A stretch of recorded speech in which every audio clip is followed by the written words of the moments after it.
Well, good morning, everybody. Hopefully you can hear me well. I'm absolutely thrilled to be here and very excited to be talking to you in real life, but also around how some practical steps around sustainable and inclusive procurement. Now, I'm going to make sure I get all of this right and I can see what's going on. Yes, fabulous. So a little bit about Edge. As per the introduction, we are a full spectrum impact consultancy that focuses on a range of different sustainability practices, whether they be from strategy and ESG or through to sustainability leadership and transformation. We also focus on carbon emissions, which is obviously quite a big topic, climate resilience, circular economy and life cycle thinking, and we have a sustainable and ethical procurement team that does a lot of work in the supply chain. I'm going to be talking to you about what it means to have a sustainable and inclusive procurement practice, and also some of my insights that I have gathered from around the traps and the different corporate organisations I've worked in around what does it actually mean to put them into practice and how do you do that. So one of the things that I really want to, anchor my talk to you today on is a premise around what it means to really and truly have a sustainable and inclusive supply chain. We actually need to have a paradigm shift in our thinking and our approach to procurement. And I'm sure you're going to hear that thread of conversation through all of the speeches today. But it actually really does mean that everyone in this room will need to think and probably do things a little bit differently than you did before you entered it. And I would like you to keep that in your mind as we go through this. I have this kind of theory, and a corporation or an organisation is just a collection of people making decisions. And you are all empowered to make a different decision and ask a different question. And I think for us to truly have that, procure a better world, we need to be able to do this and really force and challenge ourselves and our organisations to do these things differently. Now that's great in theory, but what does that mean for you when you're actually having those conversations day to day? And that's what I would like to start to sort of talk you through. So, there's lots of definitions. When I was preparing this, if you search in sustainable procurement, you kind of Google blows out, same as inclusive procurement. There are lots of different definitions out there, but what I wanted to focus on really is what does it mean and how does it mean to be in practice? What does that look like? So really it's about having if we take sustainability from an angle, whether it be social or environmental, it's about safeguarding the practices in your supply chain, to safeguard the environment and the people that are in them and around them. It's about expanding your focus from not just your organisation, but also, and organisations have a lot of commitments around how they show up socially or environmentally, but how does that then apply to their supply chains? And for yourselves as the procurement practitioners, what does that mean that you need to do, and how do you take those commitments from your organisation and lift and shift them, if you like, into the supply chain? What does that really mean? If we look around decarbonisation, if you think about carbon emissions of your operations, that's great, but actually the bulk of your emissions are sitting in your supply chain. Upwards of 60 to 90% would sit in a supply chain area. If you look at biodiversity, which is getting an incredible focus and attention around nature and nature positive, and how does that look, and what do we need to do to protect the biodiversity of the world, and that is so crucial for many industries, particularly agriculture. How do we safeguard water supplies and soil health to continue to grow and feed the world's population? And then, as we heard earlier, how do you advance human rights? Obviously, modern slavery is an incredibly important component, but there are other human rights and human rights abuses that also can appear in the supply chain. So what does that mean to be truly sustainable, both people side and environmentally? If we look from the social side, and when we look at inclusive supply chains, it's really around the economic empowerment of groups that might be underrepresented, whether that be First Nation or Indigenous businesses, organisations that support people with a disability, social enterprises that are driven by either a social or an environmental purpose, businesses that support those that are culturally or linguistically diverse, come from a refugee background that are seeking a better life. It's about representation of these organisations through a commercial practice, which helps them reduce reliance on grants or other mechanisms that don't necessarily help them perpetuate into the future. I really do think it's about recognition of the power of purchasing. And we talk about, procurement with purpose, and that power, it's enormous. And the ability to be able to reward an organisation with a commercial outcome that has a different set of deliverables or benefits, if you like, is incredible. So it's really around the inclusion of those social benefits through inclusive practices. Now, governments, at, state and federally, have mandates in some of these areas, and a number of corporates are also doing the same thing because they recognise that their organisation as a whole may be really committed to different groups. But how does that then translate, and what is the opportunity to translate that into their supply chain and procurement practices? It is very significant.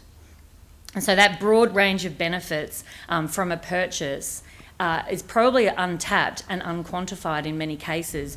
We know generally that these are good things to do, but what does that mean when I need the contract approval memo signed? Like, what section do I put this in? And that's really where it really has to come down, I guess, to that implementation and execution piece. So I really do think that the supply chain can be used as that mobilisation for change, and the compelling benefit here is really self-determination. These organisations and the environment in some ways can then continue to perpetuate, and they're not necessarily reliant, as I said before, on those grants or different forms of funding to be, they can get this through their actual commercial operation. So the benefits of getting this right, as I said here, and we just sort of collectively look at this range of benefits, there are broad ranges of these benefits, whether they be that economic empowerment, whether we can actually have that climate resilience, and whether we can continue and adapt to what we're seeing around the world. We can use the supply chain, as I said, as that change piece, but also we're building capability and capacity in other organisations that continue to then go on and become brought into other organisations, and then they can stand really on their own 2 feet. The education, training and well-being of the individuals working in those organisations from an inclusive perspective is huge. And I think there'd be very few people here who would disagree that that's a good idea. Now, how you do that and how we maybe take away, and when I worked in procurement functions, I was basically the introducer of the risk, which is not a good idea in a supply chain. But if we want to actually value those benefits, there is ways of doing that I think are really compelling. So the same holds true from an environmental perspective. There's a lot of commentary, and you'll probably see more later on in the sessions today around where is the world heading and what does that mean that we need to be able to do to basically prepare. Procurement are preparers for the organisation. They respond to different demands, both from suppliers but also from their own organisations. Your job is to prepare and safeguard for risks coming down the chain. Now, if I think about some of the risks in getting what we're talking about here wrong, and I've picked 2 here which are quite different, both in focus and timeline, but both really compelling. Now, the focus really has turned around greenwashing, and when you're making a claim and then it's not being delivered upon. Regulators as well as the ASX, etc., are now focused on what has an organisation said they're going to do and did they do it. The second one there, and the antidote to greenwashing is, do what you said you were going to do, and if you didn't, say why, and what you're going to do differently or a different approach to remedy that. There is courage in transparency and honesty in this. It can be difficult to say what hasn't worked, but there has to be a way and a yardstick put out there to say, we gave it a go, this is what we tried, this is what went really well, this is what didn't, this is why, and this is how we're going to change that. When you do that and you're transparent, you can't be accused of, making things up because you have got that evidence and that transparency in the background. The other picture there is an estimate from a Deloitte report. Deloitte Economics Institute have, costed in some ways activity around decarbonisation, and that number there is 178 trillion US dollars if we were not at net present value by 2070, if we were not to take any further action on climate change, and we went through to that 3 degree atmospheric warming. That's pretty compelling as a reason of why we need to do this. But more than that, it's about the turning points. And this report I would encourage you to read. It's about the turning points and how each organisation or each country, at what point does this become really imperative. Now, if we do have a different approach and we are stabilising it, the actual benefit can be 43 trillion over the same time period. So I think it's really economically, it's moved away from, we need to do something because it's not just purely an environmental. There's an economic aspect here to this too, which I think cannot be ignored. But all of that is great in theory, but what does that mean we need to do in practice? And I think that's where the rubber really hits the road, and where I would like to share with you some of the sustainable inclusive practices drawn from different experiences and some what's worked and what's not worked that I wanted to share, and then we'll go through a little bit more in this part two of this around what they might look like in more detail. So this is my list. This is not exhaustive, and you're going to hear so much information from all of the great, fabulous speakers for other options and other approaches. I would gather them all down because they're all going to have value for you and your organisations. But if I look at these are the top 5 that I've felt and have put into practice to extents that you can, that I think really wrap up the main focus areas. So the first one there is really around valuing impact and benefit beyond your immediate organisational boundary.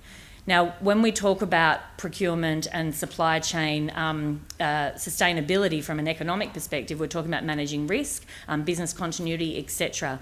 There are other benefits and impacts that can be measured and evaluated as well. So whether it's the employment and education and self-determination of different groups of people that are important to you as a business. Who are your customers, or who are your financiers? What is important to them, and how can you look at using your supply chain to value the benefit there? The risk side, the restoration and regenerative activity. Lots of buyers are now putting targets in their supply chain that now are forcing activity.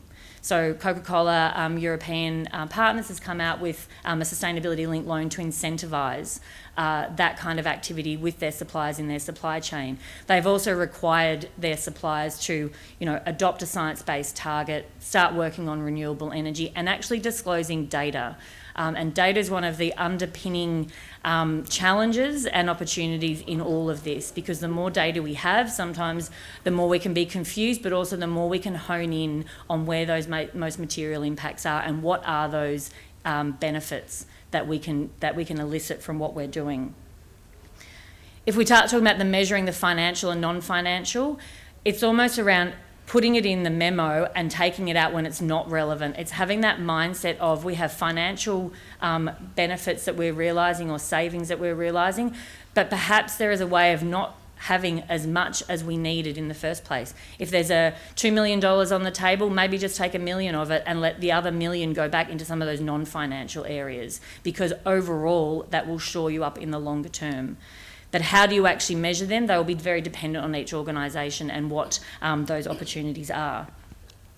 Mobilising the whole of business response. Now, this is really around how do you look at what your organisation stands for and what can be important. If you're a large organisation, you may well have a sustainability report that's made a whole bunch of commitments that's actually opted your procurement function in. Now, hopefully you're aware of that, but if not, you can actually start using that as the momentum and leverage internally as well as with your supply chain. But your suppliers may also be having different and already preemptive activity that you can then couple with. So that then leads on to some of that collaboration piece. The difficulty or the difference is when you have opposing targets, but when you actually bring them together, the only way to solve this is by having that collaboration piece and the true conversations around what is everyone doing, how are they doing it, and how can we support. And then the last one there is really around embedding those necessary capabilities in all corners of the supply chain. Now, one of the things that I find with sustainability people is we will chew your ear off about everything that we think you need to know. Now, that's great, but sometimes we can overwhelm everybody and not really focus on what is most material for you today that you need to know to help this broader agenda. Don't overwhelm, that's really important, but really what is it and who are those influencers and impactors, both positive and negative, that you need to identify that will help your cause. every department in every organisation has something that they can do, even if it's just putting the rubbish in the proper bin, in an organisation to make a better impact. There is not one area that I would say has no ability to influence that outcome. So you need to find those and identify what is the specific knowledge that they need and the capabilities they need in the role they're choosing. When I worked in corporate, I would often be approached by people who wanted to come and work in the sustainability team. And my goal is, no, stay where you are. I need you over there so I can handball all of the stuff I'm doing here to you in your roles. Everyone will have a different way of opting in. And I think the mood and the momentum we're seeing around sustainability is a whole bunch of different skill sets coming into this, I guess, domain and bringing with them that expertise. Procurement and the procurement skills that you have are crucial to this, and we need the people on the outside, I guess, to flick the ball to be able to take that forward. And there's such a momentum, I think, around the supply chain. Everyone's shining their torch on you, asking you what you're doing, and maybe no one's ever thought or encountered a procurement team before to really know and understand the challenges that you're facing, but how can you then hardwire some of those goals together? So I think that is, they're the most crucial ones. There's probably lots more that you would see and hear from today, as I said, but they're the ones that I've found have been the thought starters that really get different discussions going. So what I wanted to do is now give you a couple of, I guess, the practical options for driving this change. As I said, these are certainly non-exhaustive, but these are ways that I've identified that can really help you day to day do something differently. So if we look at the first one there around the valuing the impact, and it's really around keeping that line of sight on what is the impact that you can be having, and I can't see my writing. How you build how you build those intuitive practices into how you're valuing benefit. So whether it's innovation, whether it's risk, whether it's supplier security, etc. If we look around the measuring the financial returns, how do you set different targets into your supply chain that are meaningful and relevant? Thank you, whoever who made that larger. My eyesight's not fabulous. How do you actually set those targets in your supply chain, not just by spend, but also by category representation or growth, which I think is really important. And also the achievement of the social or sustainable impact goals in your category plans. So when you're having those conversations with those suppliers, what are their objectives? Start small and build out. You don't, as I said, you don't want to overwhelm, and you just want to focus on what's the most material impact that they can have and benefit. As I said, when we were talking about mobilising the whole of business response, what are your organisational commitments or the pressures that you're facing that you can quite literally lift and shift into your supply chain? It makes such a huge difference when you have that end-to-end process. It's the antidote in some ways for the greenwashing claims, and particularly if there are net zero commitments that are made, your supply chain is automatically opted in. So you really do need to have a focus in gathering that data in the first instance and looking at what your supply chain is doing to also reduce those emissions.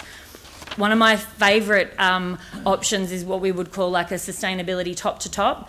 So in one of the organisations I worked at, the buyers and the account managers with the sellers, if you like, never had really encountered their own sustainability people. And so, but we would know one another. So we came together, and then we would bring our buyer and they would bring their procurer with them, and we would actually have a four-way conversation because the language is quite different. And I think by having that connectivity with everybody in the room, you can translate the differences. Now, if they don't have an actual sustainability person, I guarantee you there will be somebody who's been harbouring a passion that has been unlocked for a while, and you can tap into that. They know the business, and this is the crucial part.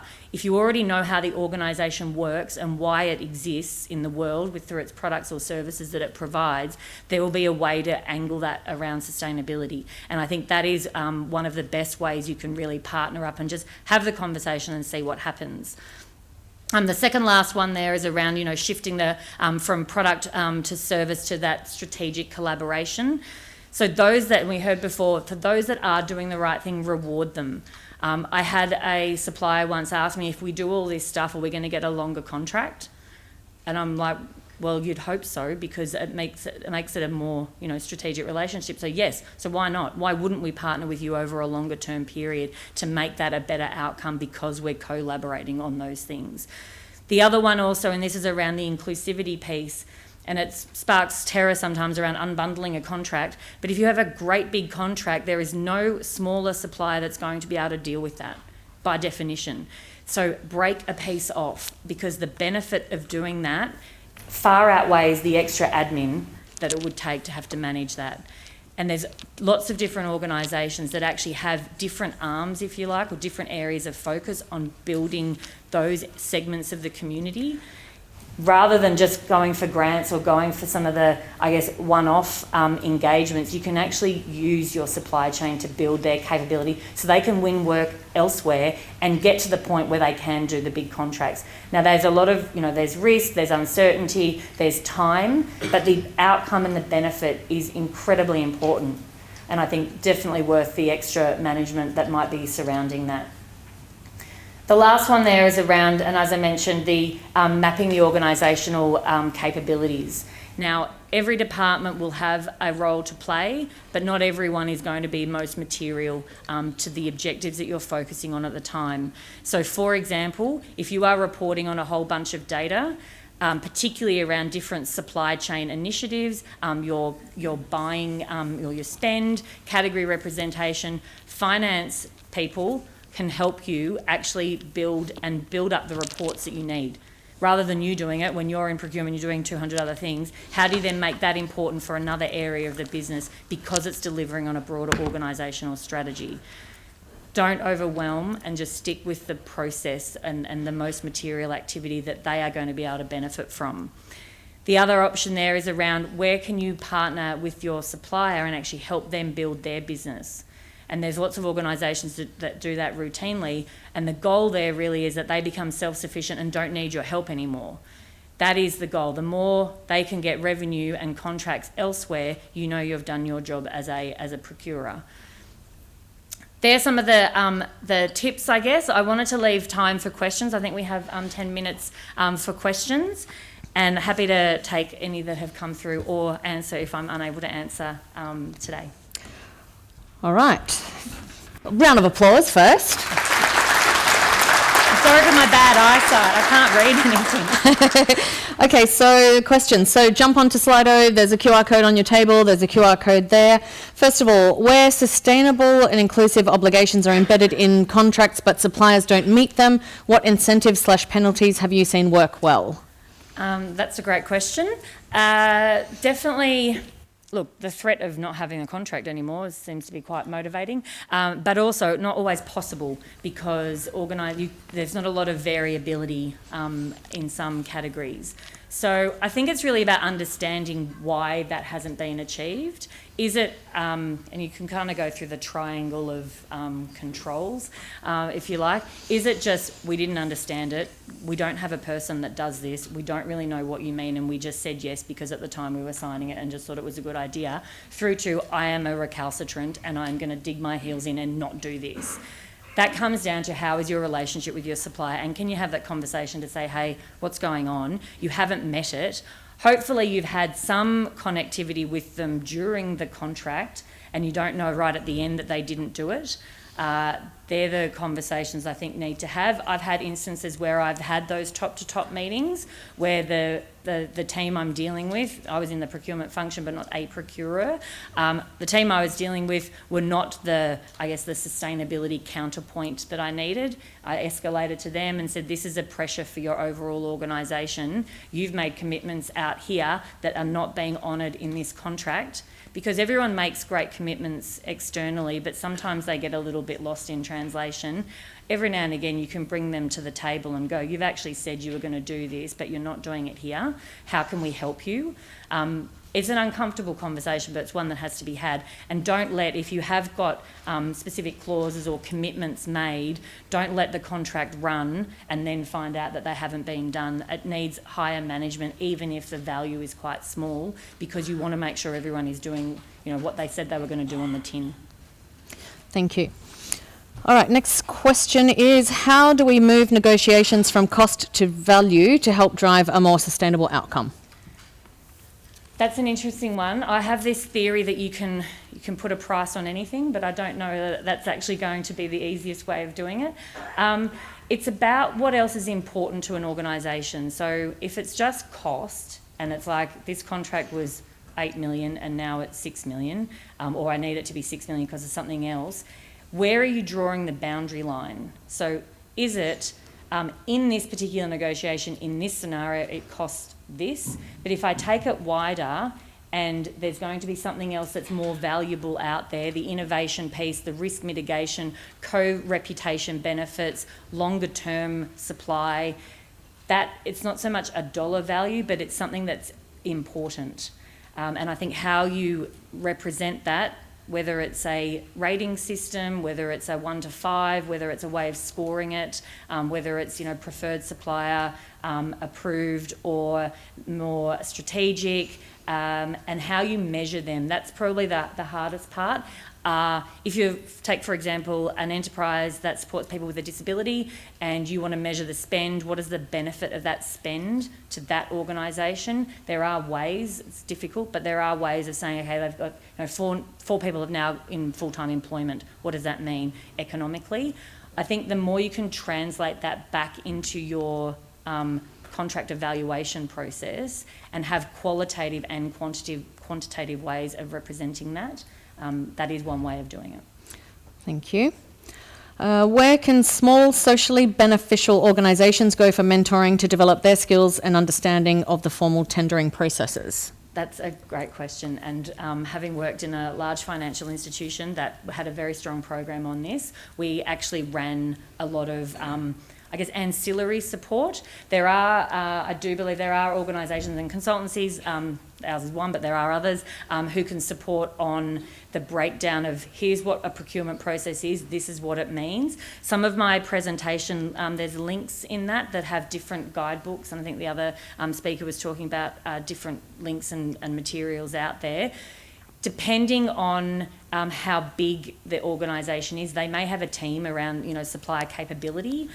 This is an area where just basic 101 on procurement can do that. So I don't plug particular organisations, but the Davidson Institute, which is part of the Westpac group, they do webinars, etc. And we did a couple when I was there on here's the procurement process. Small business, and particularly some of the social enterprises, etc., they don't know how it works. They don't know the difference between approved and preferred, neither of which necessarily give you a contract. And they don't know the timelines and all those sorts of things in the negotiations. So I would have a look there, and just sort of financial institutions generally have training through their grants program or online that can support.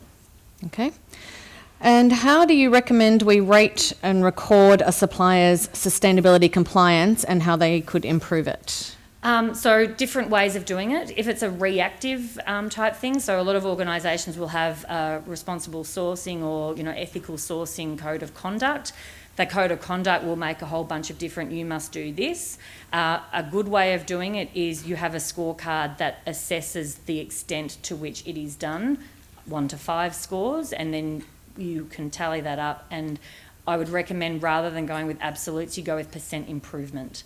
So let's say there's a score of 100 and when we first started, you're at 45%.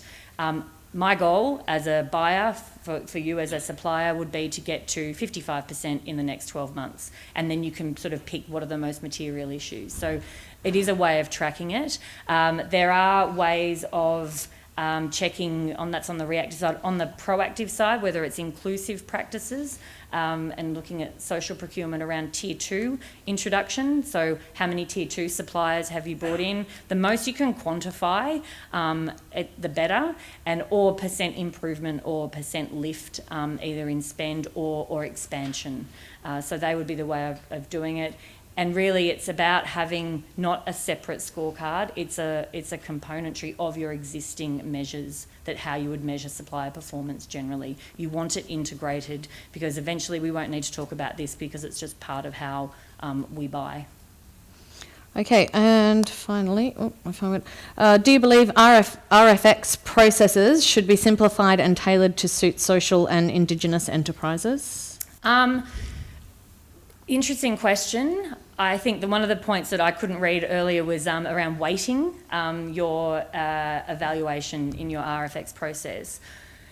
Two answers to that, yes and no. You don't want to, social enterprises and I guess businesses that have a different focus or a purpose-led focus, they're not necessarily ill-advanced, they just have a different focus. So it's not about dumbing it down at all, it's about making it clearer, and I think that would probably benefit any supplier in terms of that RFX process.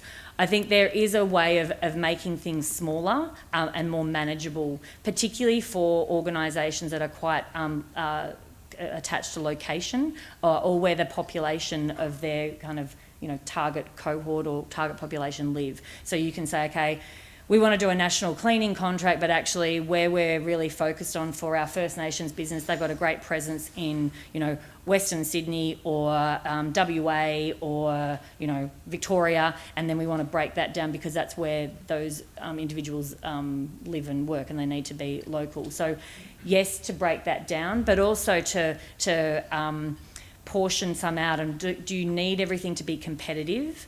There are, pros and cons around that, but are they considerations you can make around, look, we want to start really small and then we're going to track over time how to build that and how to add to that. Different engagement and employment and education opportunities in the supply chain. How do you work with your really big suppliers where we say, hey, this is important to both of us. Can we collaborate on an education campaign or program within the supply agreement?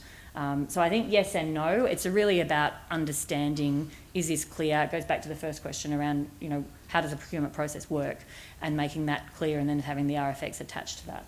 I'll just leave you some final words maybe. Look, my final words with this, thank you for being so attentive, and I really do think, just to reflect back on my initial premise was around, having the mindset. You have to want to do this. It isn't easy. If it was easy, everyone would do it and we wouldn't need to have a conference about it. But I do really encourage you. There are pressures coming down on organisations from all sides that there's really no... it's not really an opt-in anymore. It's more of a how, not if. And so hopefully some of the tips I've given you can assist you with that. Thank you. Well done. Thank you.